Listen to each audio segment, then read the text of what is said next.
1월 27일 목요일 아침입니다. 오늘 본문은 요한복음 7장 53절부터 8장 20절입니다. 자, 초막절 마지막 날에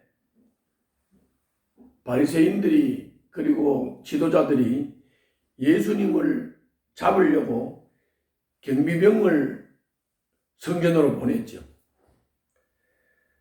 그런데 그 경비병들이 예수님을 체포하지 않고 그냥 돌아왔어요. 그랬더니 왜 안 잡아왔냐? 그러니까는 이제까지 말씀하시는 분 중에서 이렇게 권위 있게 말씀하시는 분이 없었습니다. 그래서 못 잡고 왔다. 그러니까 너희들도 미혹을 받았냐? 여기 지도자들이나 바리새인들은 아무도 그를 믿지 않는다. 그런데 체포도 안 해오고 그리고 말씀이 권위가 있다고 이 율법도 알지 못하는 이 무지랭이들, 이들은 저주받은 자들이다 하고 이 경비병들과 무리들을 무시해버렸어요. 이렇게 정죄하는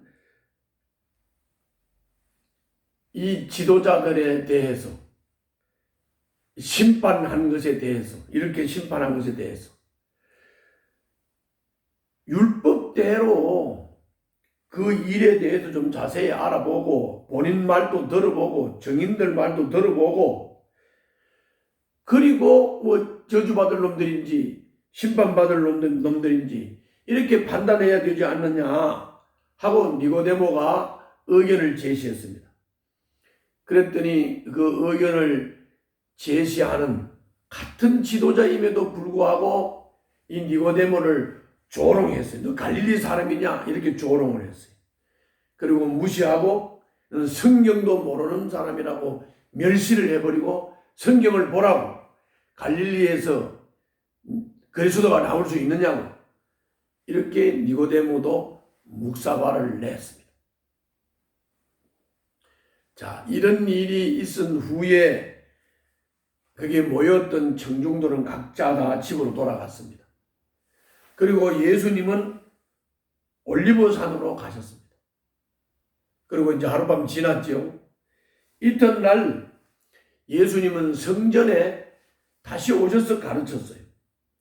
사람들이 막 모여들기 시작을 했습니다. 이때 율법학자들 또 바리새파 사람들이 간음하다가 잡힌 여자를 끌고 왔습니다. 그리고 이 여자가 간음하다가 현장에서 잡혔다. 모세 율법에는 돌로 쳐서 죽이라고 했는데 당신은 어떻게 하시겠느냐? 그래서 예수님은 아무 말도 안 하시고 바닥에는 무언가를 쓰고 있었어요. 근데 다시 다 붙였어요. 그랬더니 예수님께서 그냥 가볍게 하신 말씀이 아니에요. 그분의 말씀이 권위가 있고 그분의 말씀 한마디에 그 주변에 있는 사람들이 그냥 확 압도를 당하는 간단한 말 한마디지만은 예수님이 한 말씀 하셨어요. 그게 뭐냐면은 너희 가운데서 죄가 없는 사람이 먼저 이 여자에게 돌을 던져라. 먼저 돌을 던질 자가 없는 거지. 나는 죄 없다. 이렇게 장담하고 먼저 돌을 던질 자가 없었던 것이죠. 그랬더니 한 사람, 두 사람 다 떠나갔습니다. 여인 혼자 섰습니다. 그리고 예수님께서는 그 여자에게 너를 정죄하는 사람들이 어디 갔냐? 아무도 없다.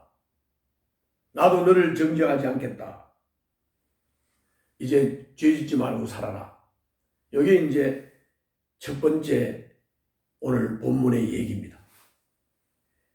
7장 53절부터 8장 11절 얘기입니다. 한번 본문을 같이 보겠습니다. 제가 읽을 테니까 본문 한번 보세요. 그리고 그들은 제각기 집으로 돌아갔다. 예수께서는 올리브산으로 가셨다. 이른 아침에 예수께서 다시 성전에 가시니 많은 백성이 그에게로 모여들었다. 예수께서 앉아서 그들을 가르치실 때에 율법학자들과 바리새파 사람들이 간음을 하다가 잡힌 여자를 끌고 와서 가운데 세워놓고 예수께 말하였다. 선생님, 이 여자가 간음을 하다가 현장에서 잡혔습니다. 모세는 율법에 이런 여자들을 돌로 쳐 죽이라고 우리에게 명령하였습니다.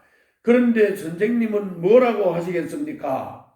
그들이 이렇게 말한 것은 예수를 시험하여 고발할 구실을 찾으려는 속셈이었다. 그러나 예수께서는 몸을 굽혀서 손가락으로 땅에 무엇인가를 쓰셨다. 아무리 고발할 구실을 찾기 위해서 시험하고 공격을 해도 하나님의 일은 때가 되어야 되는 것이고, 모함하고 시험하고 꼬투리를 잡고 고발할 구실을 찾아도 하나님의 일은 때가 되어야 된다. 하여튼 그래서 이 사람들이 예수님을 공격했습니다. 7절, 그들이 다그쳐 물으니 예수께서 몸을 일으켜 그들에게 말씀하셨다. 너희 가운데서 죄가 없는 사람이 먼저 이 여자에게 돌을 던져라. 그리고는 다시 몸을 굽혀서 땅에 무엇인가를 쓰셨다. 이 말씀을 들은 사람들은 나이가 많은 이로부터 시작하여 하나하나 떠나가고 마침내 예수만 남았다. 그 여자는 그대로 서 있었다. 예수께서 몸을 일으키고 키시고 여자에게 말씀하셨다.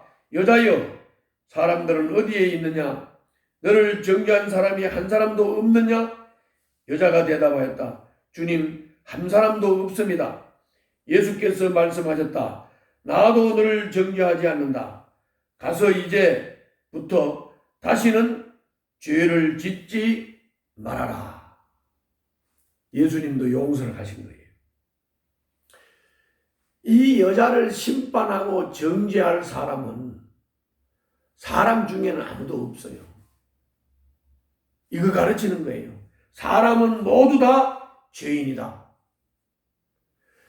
그러므로 남을 정죄하고 비판하고 심판할 사람은 사람 중에는 아무도 없다. 이거를 심판할 자는 예수님, 하나님 한 분밖에 없으시다. 그런데 정죄하고 심판했단 말이죠. 그래서 주님은 심판자이시면서도 심판하지 않고 용서하시면서 우리 인간들에게 용서를 가르치면서 모든 사람은 죄인이고 그 죄로 인하여서 어두움에 있는 자들이다. 그런데 예수님은 이 죄의 어두움을 밝힐 빛이다 하는 것을 그 다음에 이어서 말씀하십니다. 그랬더니 빛이라고 그러면 빛인 줄 알고 빛이라고 받아들이면 되는데 이 사람들은 앞에서 계속 그랬던 것처럼 예수님도 인정하지 않고 하나님도 인정하지 않고 하시는 말씀도 인정하지 않고 받아들이지를 않아요.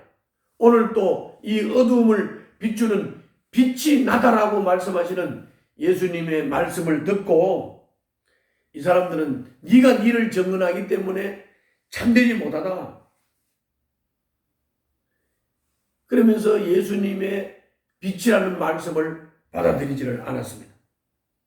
그래서 예수님은 나도 증언하지만 아버지도 증언한다. 그랬더니 받아들이지 않았죠. 아버지가 누구냐? 너희는 나도 모르고 아버지도 모르고 그러니까 너희들이 어둠에 있을 수밖에 없지. 주님이 그렇게 말씀했어요. 나는 나를 증언할 수 있는 것인데 왜 그러냐? 나는 내가 어디에서 왔는지 어디로 가는지를 분명히 알아. 너희들은 내가 어디에서 왔다가 어디로 가는지를 모르지? 나는 내가 어디서 왔다가 어디로 가는지를 분명히 알아. 그 말은 뭔 말이에요? 하나님만 하실 수 있는 말씀이죠. 그런데 안 받아들여. 나는 내 혼자 있는 게 아니라 하나님과 함께 있다. 내가 나를 증언할 뿐만 아니라 아버지도 증언한다. 그런데 이거를 못 받아들이니까 너희 아버지가 누구냐? 이렇게 하는 거예요. 한번 본문을 보죠. 본문 보겠습니다. 12절부터 20절입니다. 예수께서 다시 그들에게 말씀하셨다. 나는 세상의 빛이다. 나를 따르는 사람은 어둠 속에 다니지 아니하고 생명의 빛을 얻을 것이다. 바리새파 사람들이 예수께 말하였다. 당신이 스스로 자신에 대하여 증언하니 당신의 증언은 참되지 못하오. 예수께서 그들에게 대답하셨다. 비록 내가 내 자신에 대하여 증언할지라도 내 증언은 참되다. 나는 내가 어디에서 와서 어디로 가는지를 알고 있기 때문이다. 그러나 너희는 내가 어디에서 왔는지도 모르고 어디로 가는지도 모른다. 너희는 사람이 정한 기준을 따라 심판한다. 너희들은 하나님의 일이나 영적인 일 여기에 대해서는 전혀 알지 못하고 까막눈이다. 까막눈. 그래서 너희들은 뭘 심판하고 정죄하고 판단하는 것도 그냥 너희들 기준에서 사람이 정해놓은 기준에서 판단하고 심판하는 거다. 그러면서 주님이 나는 심판하지 않는다. 이 말은 원래 심판주의시죠. 그런데 심판하지 않는다 이 말씀은 내가 심판하러 온 게 아니라 구원하러 오셨다고 주님이 말씀하셨잖아요. 그러나 주님이 심판한다면 주님의 심판은 참된 심판이다. 계속 읽겠습니다. 16절. 그러나 내가 심판하면 내 심판은 참되다. 그것은 내가 혼자 있는 것이 아니라 나를 보내신 아버지께서 나와 함께 하시기 때문이다. 너희의 율법에도 기록하기를 두 사람이 증언하면 참되다 하였다. 내가 나 자신에 대하여 증언하는 사람이고 나를 보내신 아버지께서도 나에 대하여 증언하여 주신다. 그러자 그들은 예수께 물었다. 당신의 아버지가 어디에 계십니까? 예수께서 대답하셨다. 너희는 나도 모르고 나의 아버지도 모른다. 너희가 나를 알았더라면 나의 아버지도 알았을 것이다. 이것은 예수께서 성전에서 가르치실 때에 헌금궤가 있는 데서 하신 말씀이다. 그러나 그를 잡는 사람이 아무도 없었다. 그것은 아직도 그의 때가 이르지 않았기 때문이다.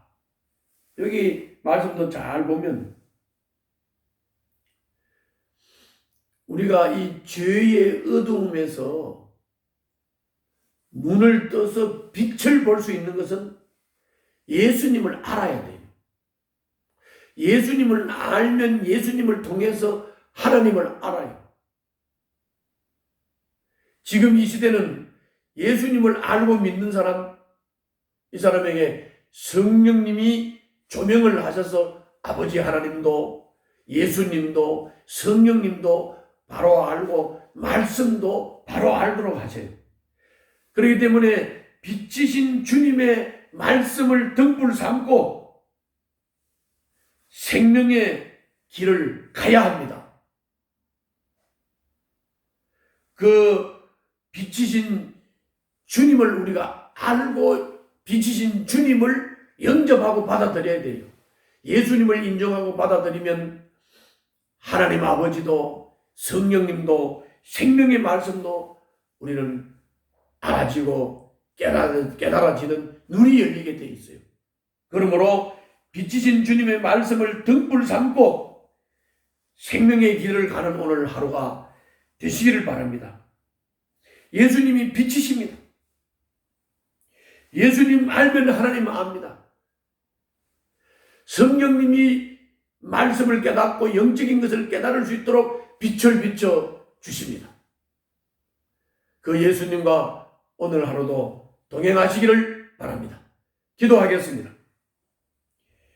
주님의 말씀을 제 삶에 등불을 삼고 의와 생명의 길을 걷는 하루가 되게 하여 주시옵소서. 예수님 이름으로 기도하옵나이다. 아멘.